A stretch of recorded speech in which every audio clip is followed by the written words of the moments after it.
معاف کروا رہا ہے. یعنی قانون انہوں نے پاس کیا اسمبلی میں جس کی کوئی پریسیڈنس نہیں ہے ڈیموکریسیز میں. اس کا کوئی مثال نہیں ہے کہ بیٹھ کے انہوں نے ایک شک بائی شک نیب کے اندر چینجز کیے ہیں جسے ایک ایک منٹ سے بچ گیا.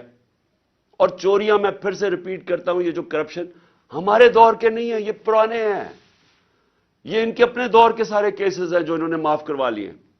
اب پہلے مشرف نے معاف کیے, اب جنرل باجوہ نے ان کو پورا موقع دیا NRO 2 دینے کا. اب میرا سوال یہ ہے کہ جب تک ہم سب مل کے اس رول آف لا کے لیے جنگ نہیں لڑیں گے, یہ جہاد ہے. انصاف کے لیے تو سارے اللہ کے پیغمبروں نے حکم دیا تھا. جو جہاد, یہ جہاد کا کانسیپٹ کیا ہے؟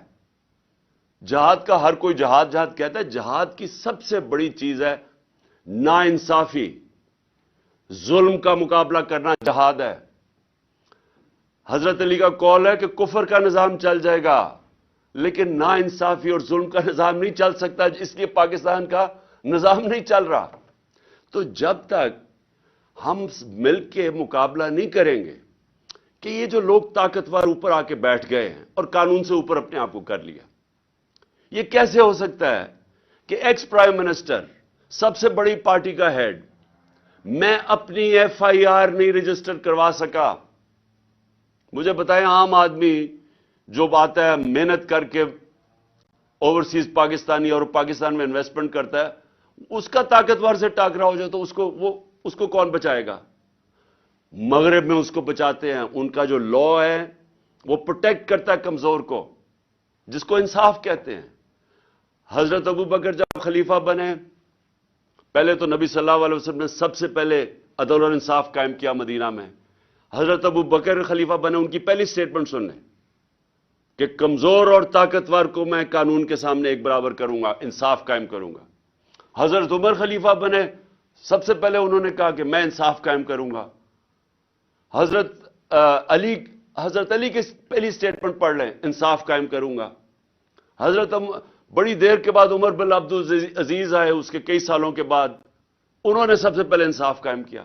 دیکھیں انصاف کا جو نظام ہوتا ہے, جس طرح نیلسن منڈیلا نے کہا کہ اگر آپ نے غربت کم کرنی ہے تو انصاف قائم کرو. نیلسن منڈیلا کہہ رہا ہے. یہ تو میرا سب کے لیے کہ ہمارے ملک میں وہ نظام جدھر اعظم سواتی کو, یعنی ایک سینیٹر کو ایک ٹویٹ کرنے پہ, اور سچی ٹویٹ جو ایک پولیٹیشین کا کام ہے کرنا, میرا کام ہے کہ اگر پبلک کا پیسہ چوری ہو رہا ہو تو میرا کام ہے اس کے اوپر آواز بلند کرنا. تو وہ NRO 2 کہتا ہے کہ جنرل باجوہ نے دیا ہے, اس کے اوپر اس کے پوتے پوتیوں کے سامنے تشدد کیا گیا. صبح کے 3 بجے ان کے سامنے ننگا کر کے باہر میں لے جا کے اس کو مارا گیا, ظلم کیا گیا اس کے اوپر. اس کے بعد پھر اس کے اوپر 30 کیسز کیے گئے. میں اپنا کیس FIR نہیں رجسٹر کروا سکا, لیکن اس کے اوپر سارے پاکستان میں, کوئٹہ میں, سندھ میں, کوئٹہ کی سردی کے اندر ایک کمبل کے ساتھ اس کو رکھ دیا. یعنی ایک 75 سال کے آدمی سے ایک ٹویٹ کے اوپر یہ ہوا ہے. اس کا مطلب کہ وہ اتنا بڑا فرعون تھا کہ اس ملک میں وہ اتنا قانون سے اوپر تھا کہ آپ اس کی تنقید نہیں کر سکے. ساری مغرب میں پاکستان کی بدنامی ہوئی, سارے اخباروں کے اندر آیا کہ پاکستان کے سینیٹر کو اس طرح کیا گیا, کسٹوڈیل ٹارچر کی گئی. اس سے پہلے شہباز گل, پھر یہ جو ارشد شریف سے ہوا. تو یہ تو ہماری لیگل کمیونٹی کی سب سے پہلے ذمہ داری تھی کہ ہم اس کے اوپر سٹینڈ لیں. اور میں آج آپ کو کہہ رہا ہوں کہ یہ اب پاکستان جدھر آ کے کھڑا ہو گیا, اللہ نے ہمیں چیلنج کر دیا, یا تباہ ہو یا اپنی اصلاحات کرو, یا اس ملک میں انصاف کا نظام لے کے آؤ, رول آف لا, نہیں تو بربادی ہے تمہاری. کوئی پیسے دینے کے لیے تیار نہیں ہے. ابھی شہباز شریف کی ویڈیو ذرا دیکھیں, سارے ہندوستان کے چینلز پہ چلی ہے کہ جی ہندوستان سے تو جی بڑا, میرے سے بڑی 3 ہم نے جنگیں لڑی اور ہمیں مار پڑ گئی, ہمیں تو دوستی کرنی چاہیے, ہمیں تو جناب ہم نے تو اپنا سبق سیکھ لیا ہے.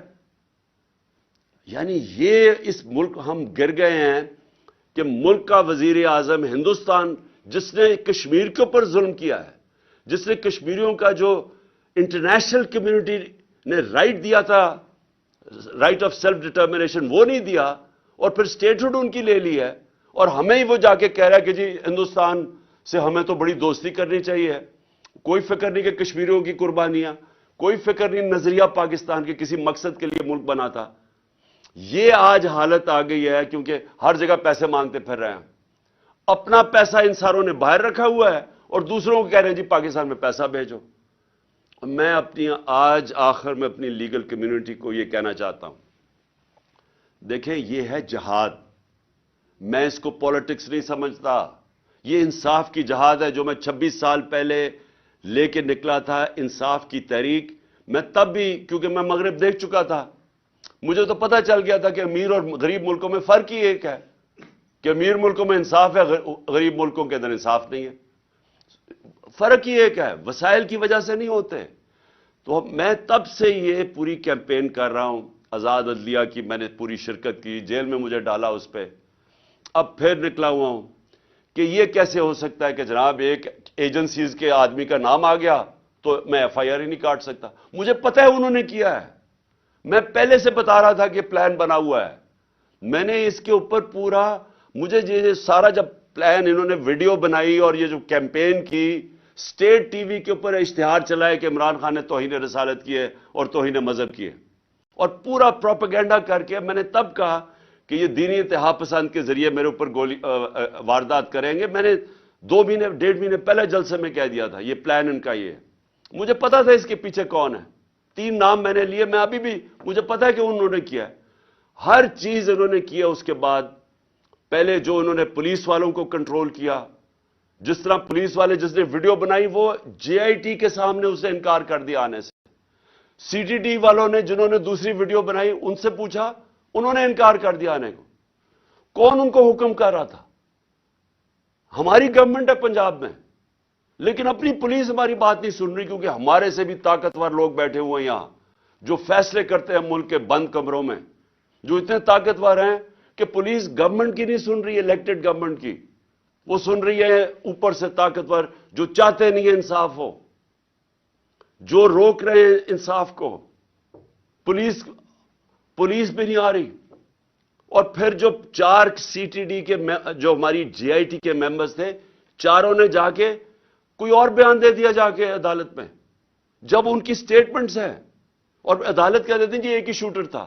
انہوں میں سے جو ایک جا کے بیان دیتا ہے کہ ایک ہی شوٹر ہے، اس کی اپنی ایویڈنس ہے کہ اس نے چھت پہ جا کے دوسرے شوٹر کی گولیاں ریکور کی ہیں۔ تو یہ کون ہے جو روک رہا ہے انصاف کو؟ اور میں پھر سے کہتا ہوں کہ چھوڑے عمران خان ہے، پاکستان کا ایکس پرائم منسٹر اور سب سے بڑی پارٹی کے جس کے اوپر قاتلانہ حملہ ہوتا ہے، میں نہیں انصاف میرے اور جو جے آئی ٹی بن رہی ہے اس کو سیبوٹاج کیا جا رہا ہے۔ اور اگر مجھے تھوڑا سا بھی شک تھا نا کہ یہ 3 بڑی بڑی طاقتور شخصیت جنہوں نے کیا ہے، یہ سارا شک میرا دور ہو گیا ہے، جس طرح یہ پوری کوشش کر رہے ہیں کہ کسی طرح انصاف نہ ملے۔ تو اگر مجھے انصاف نہیں مل سکتا تو سوچیں کہ عام آدمی کا کیا حال ہوگا، اور اوورسیز پاکستانی وہ کیوں پاکستان میں آ کے پیسہ لگائے گا جب اس کو اعتماد ہی نہیں ہے پاکستان کے جسٹس سسٹم میں۔ اس لیے میرا پھر سے میں کہتا ہوں کہ اللہ نے ہمیں چیلنج کر دیا ہے پاکستانی قوم کو، اگر آپ نے بچنا ہے تو اس ملک میں انصاف کا نظام لے کے آؤ، نہیں تو حضرت علی کا قول کہ کفر کا نظام چل جائے گا، ظلم کا نظام نہیں چل سکتا، یہ نظام نہیں چل سکتا۔ اب آگے کوئی پیسے دینے کے لیے تیار نہیں ہے، سیلابوں کو بیچتے رہے ہیں پیسے لینے کے لیے، اس سے پہلے ہم جی دہشت گردی کی جنگ لڑ رہے ہیں ہمیں پیسے دو، ہم جی بنیاد پرستی کے ساتھ کھڑے ہیں ہمیں پیسے دو، بیکاریوں کی طرح ہم پیسے مانگتے رہے ہیں، اپنی عزت کھو بیٹھے ہیں۔ اور آج یہ ٹائم آیا ہے، جو ہندوستان کے ٹی وی پہ دیکھیں جو شہباز شریف کا مذاق اڑ رہا ہے کہ شہباز شریف انہیں کہہ رہے ہیں ہم تو دوستی کرنا چاہتے ہیں، جس میں ساری ہماری غلطیاں ہیں کہ یہ دہشت گردی ہماری وجہ سے، جو ہندوستان کا موقف ہے۔ اور ہندوستان آگے سے کیا کہہ رہا ہے؟ پہلے آپ دہشت گردی ختم کرو پھر بات کریں گے۔ اس سے زیادہ ذلت میں نے نہیں اپنی تاریخ میں دیکھی کہ ہمارے ملک کی ہو، اور یہ آگے اگر ہم نے اپنے آپ کو نہ اصلاح کیا تو مجھے خوف ہے کہ آگے مزید ہمارے ملک کے وہ امتحان آنے والے ہیں جو برداشت نہیں کر سکیں گے۔ بہت بہت شکریہ. پاکستان زندہ باد.